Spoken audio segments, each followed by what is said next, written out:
Okay, thank you for the confirmation. Now, in white box testing, also known as crystal box or clear box or glass box, they have a few fanciful names lah, but it means that we can see the inside. We can see the inside, the content. So what are we checking? We are not going to be programming teacher, checking for the syntax error done by the student. We are helping them to improve their syntax, their programming skills. No, that is for programming instructor, right? We are tester. So what are we checking in the code? We don't really bother about the syntax, but we are checking for the structure, the design. So what is the best way to check for the structure? Apart of looking at the code, actually when you look at the code, what I trying to find out? You're trying to find out the flow. You're trying to find out the flow. Flow of what? The control flow. Like where do they use if else, else? You want to look for infinite loop. What kind of loop they have? Like they have a finite loop, condition-based loop, like while the users keep entering yes, keep looping, you'll be checking all this structure. You're also checking how the variable values are changing. You're also checking how the variable values are changing from the input until it comes out at the end. Yeah, every step, how does the value change? So in another word, you are checking the structure. Yeah, understand? When we are looking at the code, we are not looking at the code as a programmer, teacher, or instructor telling, hey, this syntax is wrong. Where's the semicolon? This is full stop. No, we don't bother about that. We are concerned about the flow. So that means a part of code, right? If they give you the code, you try to imagine the flow chart. You try to imagine in your mind, what is the flow chart of this code? What is the data flow diagram of this code? Yeah, I believe you have probably learned DFD, data flow diagram, and flow chart before this class, right? Because this is an advanced class. So when you look at the code, this is what comes into your mind, the flow chart and the DFD. So we are not concerned with how they write the code. Yeah, you also don't bother whether they're using Python or Java or whatever. You're just concerned about the structure. Now, what are the strategies? Because we are not going to test every line of code, right? We are just going to test the strategic point inside the coding. So you better know where to look at. So this will teach you, these strategies will teach you where to look at inside the code. Right? That is a story. I diverge a bit from software programming. Probably you have heard this before. Yeah. There's this story says there's a ship. The ship has to be sent to the harbor for repair because the engine is not working. Yeah. The ship, a very big cargo ship. So the engineer came.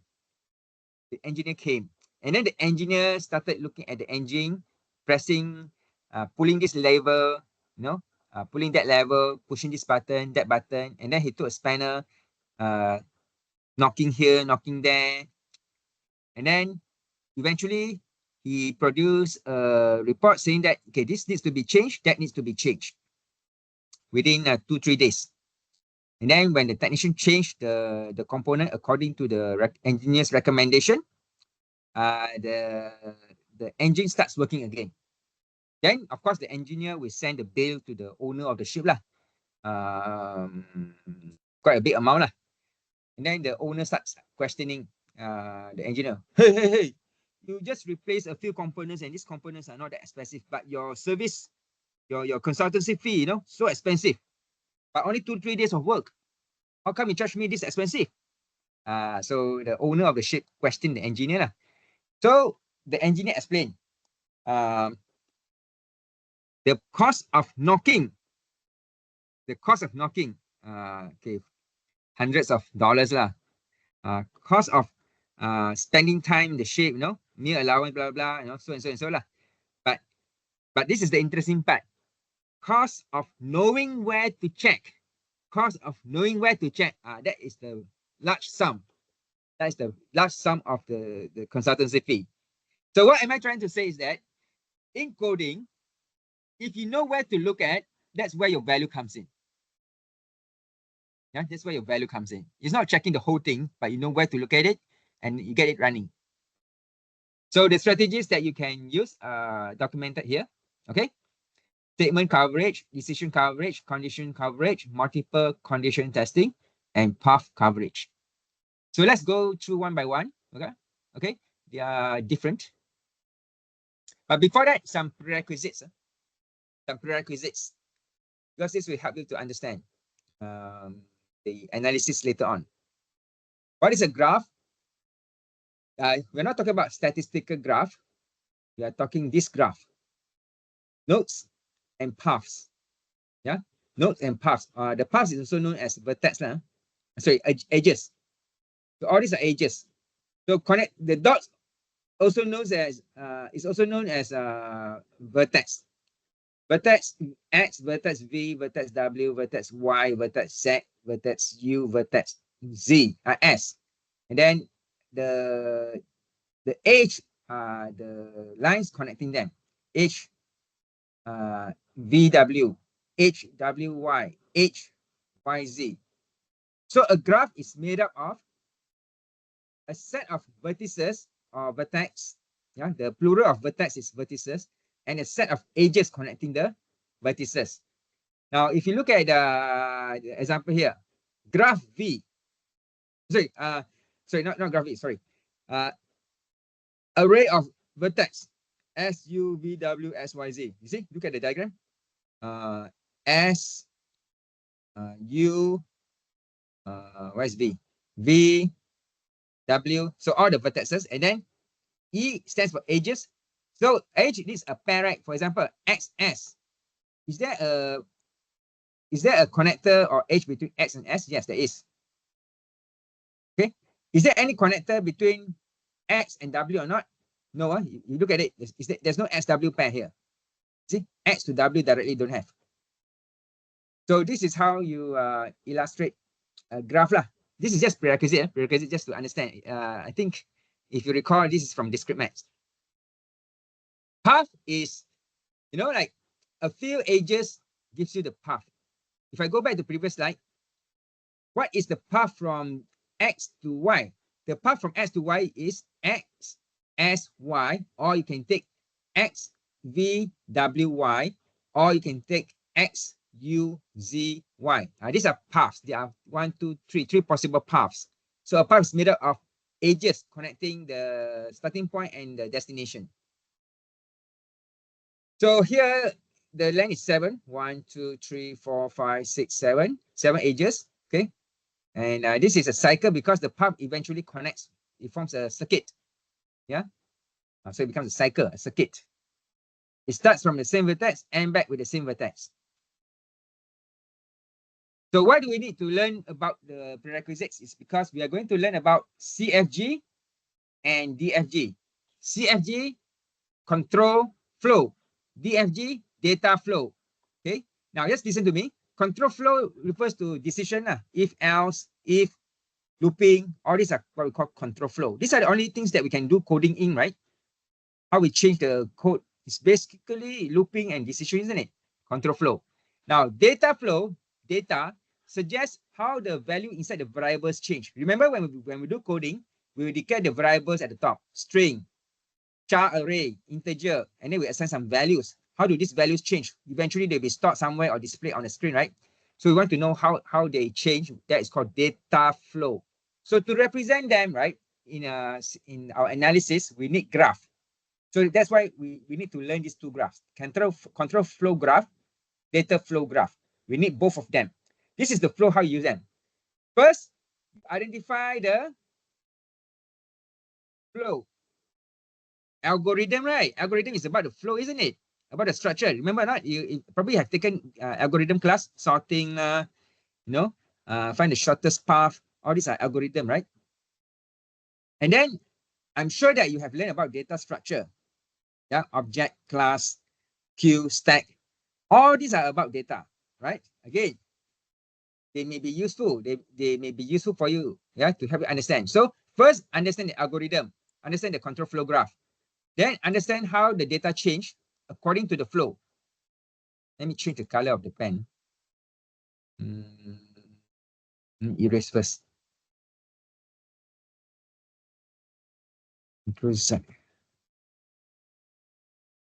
Yeah. Change back to red.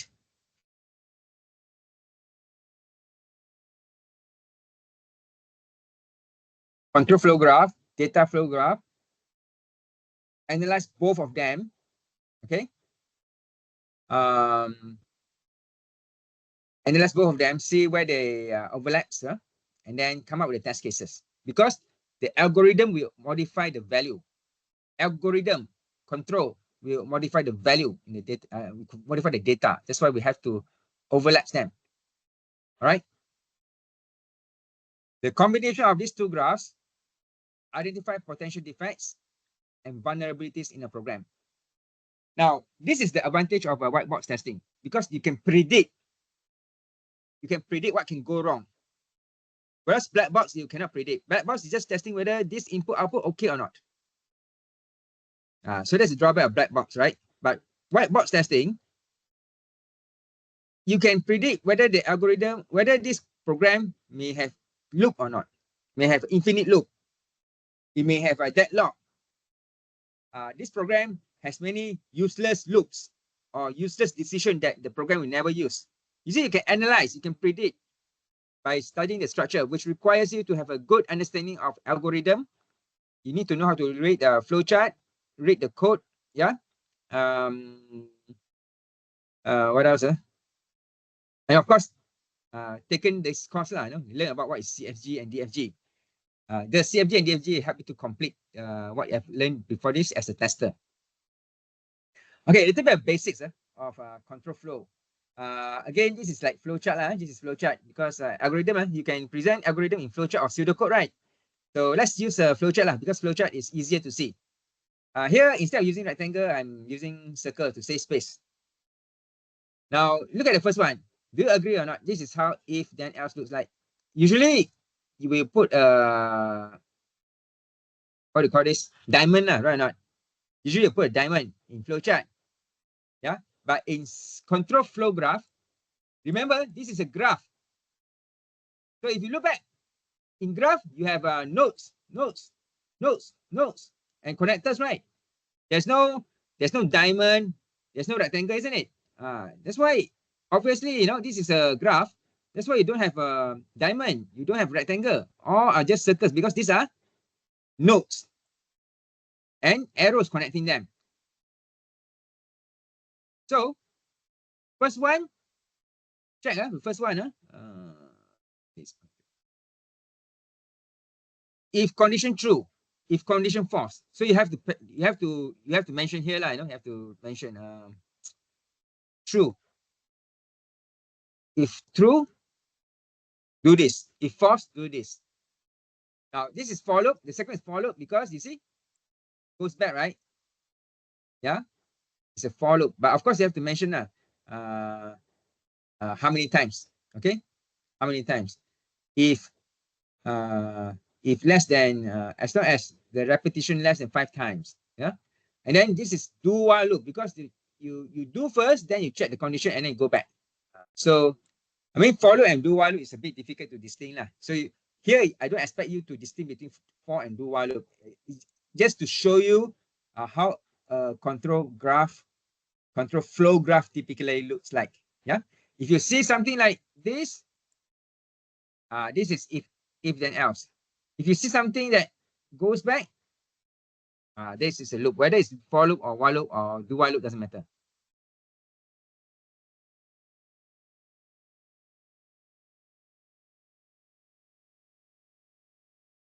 Okay, next. Okay, so you see here the slide is teaching us when you look at the code, because remember, like I mentioned just now, we are not learning, we are not teaching or learning or checking the code, whether the syntax is right or not. We are more concerned about the structure. So how do you evaluate structure effectively? in your mind, in your brain, when you see the code, this is what should happen in your brain. You should be able to draw back as control flow graph. So I give a few samples like if condition, this is if else condition. You see, you compare both of them, how are they different in terms of control flow graph? 1, 2, 3. Okay, the number here is not so critical, but of course it's good to put a number, yeah. But the sequence should be somewhat correct, but it's not very straight, yeah. Like for example, you see 1, 2, 3, 4. You want to put 1, 2, 3, 4, also doesn't matter. Importantly is that we need to know the flow starts from here, and then condition if true, condition if false, then the outcome. All right. Now, let us go through the first CFG here at the top. You see here, number 1 here is checking whether x is less than y. X is less than y. The opposite of that is x greater and equal to y. If x is less than y, then in node 2, it will execute all the code inside the block, which is y assigned with 0, x is assigned with x plus 1. If not, you just go to the next node number 3, without anything happening. Nothing happened here, you see. Now let's look at the second one, which is if else. You see, number 1, if x less than y. If x less than y, you execute this bunch of code. Else, you execute the other bunch of code, which is simpler, x assigned with y, and then go back to the connector, because you know they have to join back. They have to join back, then proceed with the next line of code. Okay, I hope everybody is following so far.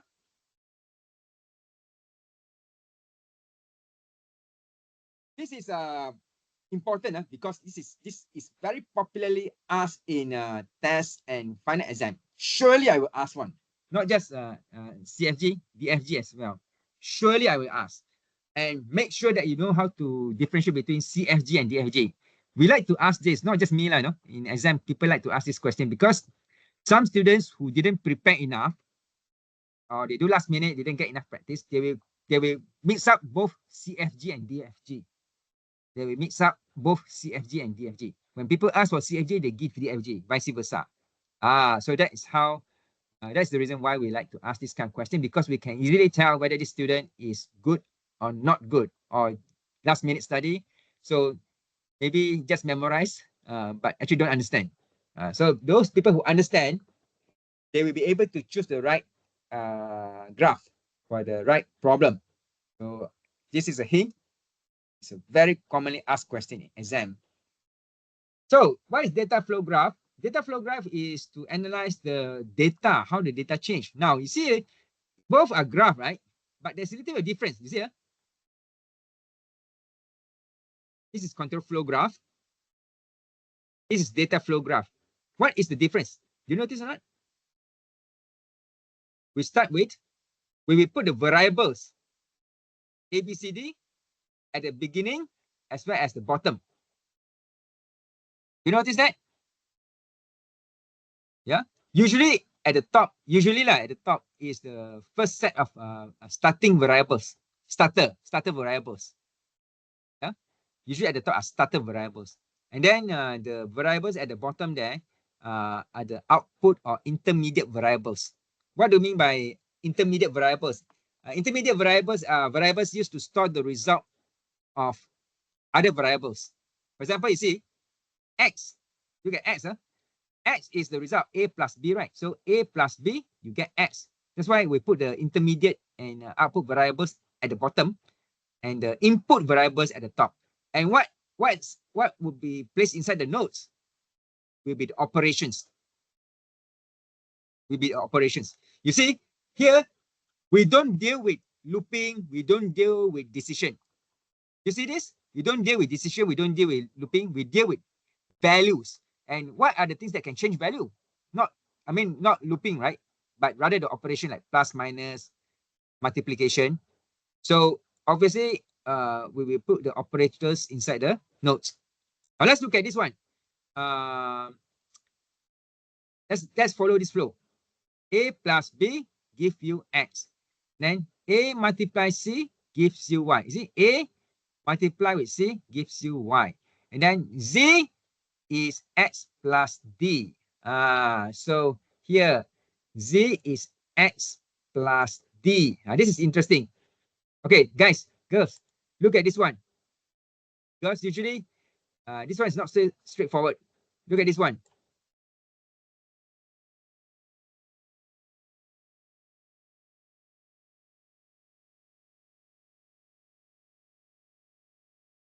You can any of you analyze where is the operation of X plus D? It give you Z inside the graph. You can ask for control. I let you draw on this screen. The first two are what we call sub-sui, very obvious. But the number 3 one is not obvious. Number 3, I want to see whether you can understand. Anybody who wants to volunteer to plot on the graph, DFG, how do we, where in the graph is representing X plus D gives you Z? Try. You analyze first before I give the answer.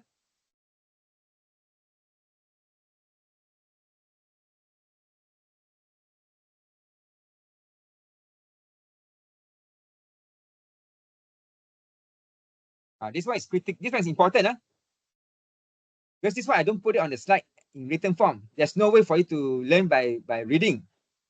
This one you have to do it. So I'm giving you a chance to try out.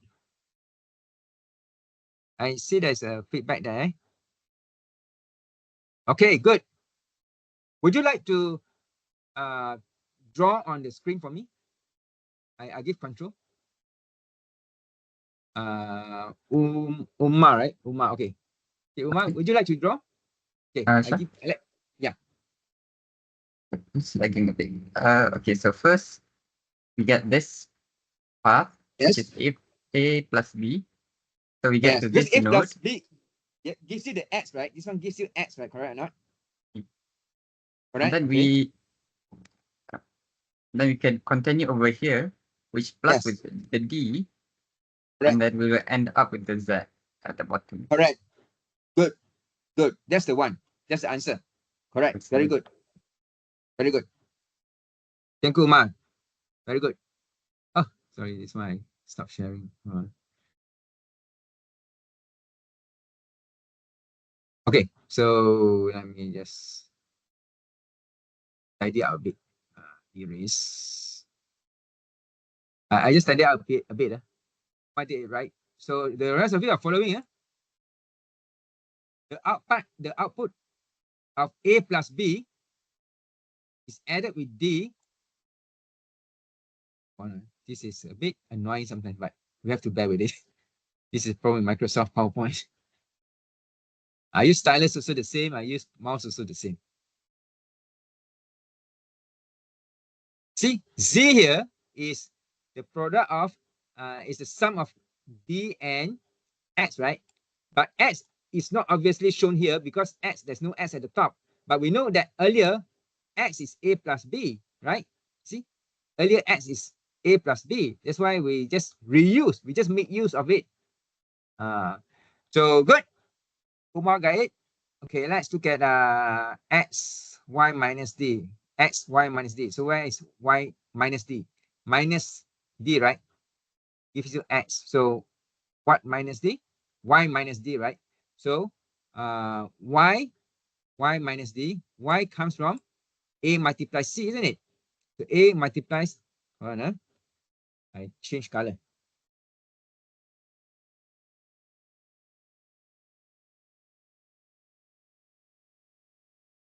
It's blue. So you see here, let's look at this one. So Z, okay, X, let's look at this one. X is something minus D, right? Minus D. Minus D. So what minus D? Y minus D. But at the top here, there's no Y, right? But don't worry, we look at here. Y is A multiplied with C. So A multiplied with C minus D gives you X. You see? This is how you interpret it.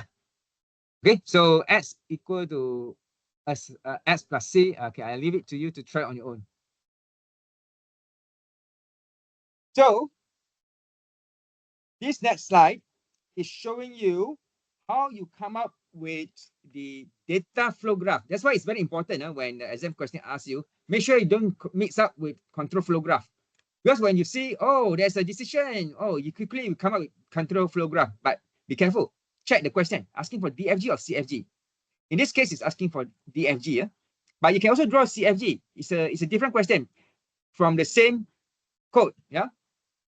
So you see, here is DFG. So what do is you identify the input variables.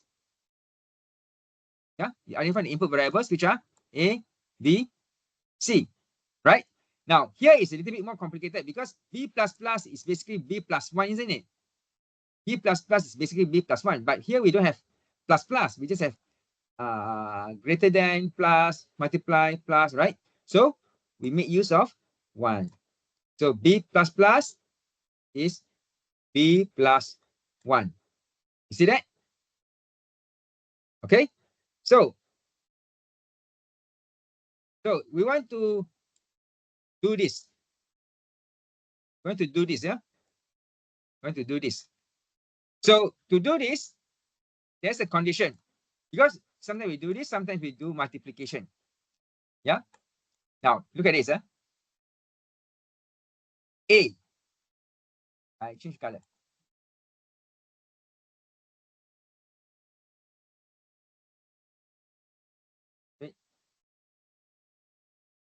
Okay, let's look at this. A greater than 0, is it? If A is greater than 0, true lah.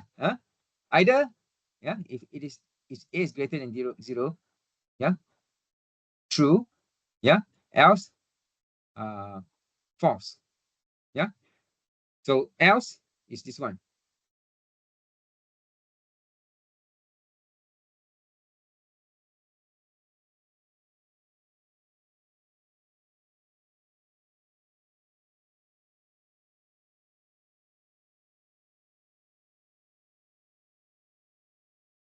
Okay, so let's look at the if true first. If true, okay, then A plus B, right? You see, this is true, right? If this is true, then A plus B. Okay, A plus B, we cannot draw a straight line like this, no? Because you see we are not adding the B from here. We are not adding this B. We are adding this B. Because just now, from this B, it becomes B plus plus. And this B plus plus is the one that we add to A, right? You see? B plus 1, then only we add to A. You see that? B plus 1, which is this one. Then the result we add to A, which is here. Yeah. If the testing condition is true, whereby A is greater than 0. Yeah. Else, it will be multiply B.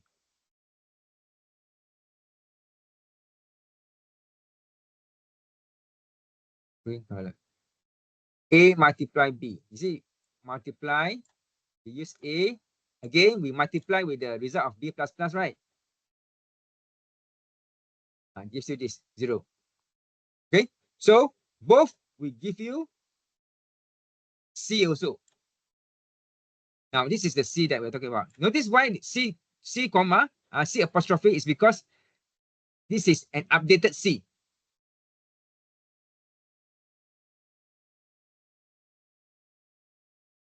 This is an updated C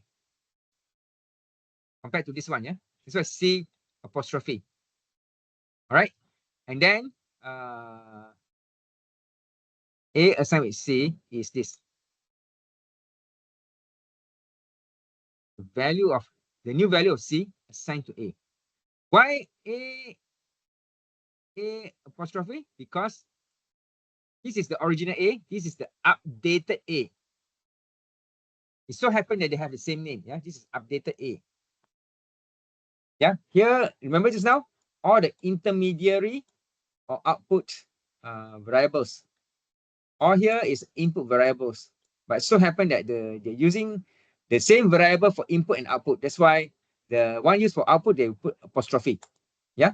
So I hope you understand. Okay. I think here there's a little bit of ambiguity lah. See here, is 0 greater than A or A greater than 0, right? By the means of this, it seems like 0 is greater than A, right? So I think there's a little bit of mistake here. How do we fix this mistake? Okay lah, I think I should do like this. The position is critical. Okay. But maybe when you draw and when I draw or when your friends draw, it may not look exactly the same. But when we read the flow, when we interpret it accordingly, it should be logically correct.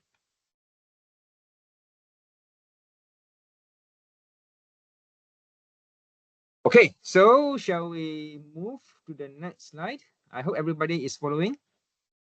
Okay, because actually we can do calculation for example, this graph. What is the McCabe complexity for this? For the first graph, what is the McCabe complexity for the second graph? And if the graph is like this, what is the McCabe complexity? Like this, what is the McCabe complexity? We can assign numbers to it. We can assign value to it, which is very useful because when you have a very big flowchart or a very long code, the long code you map it into CFG lah or flowchart. Actually, control flow graph and flowchart looks very similar, but there's a little bit of difference. Right? I'll explain the differences between flowchart and CFG. Better use CFG than flowchart lah. But then you can easily derive CFG from flowchart. As you can see, flowchart is more detailed. Control flow graph is simplified because we are more concerned about the shape. Yeah, we're more concerned about the shape, not so much about the content of the nodes. Then I'll teach how you use the formula and how do you interpret like 1 and 2. What does 2 mean? What does 1 mean? You know, I mean, obviously you can see here like the second one, the complexity is 2. The complexity for the first one is less, which is 1 because it's linear. Linear is 1. If you have a 1 loop, you know, it will be 2, 3 or more already. So you can actually, this one looks obvious, you know, but when you have a very large, complex graph, then you need to use McCabe complexity to to determine the complexity. So we'll cover this in the next class.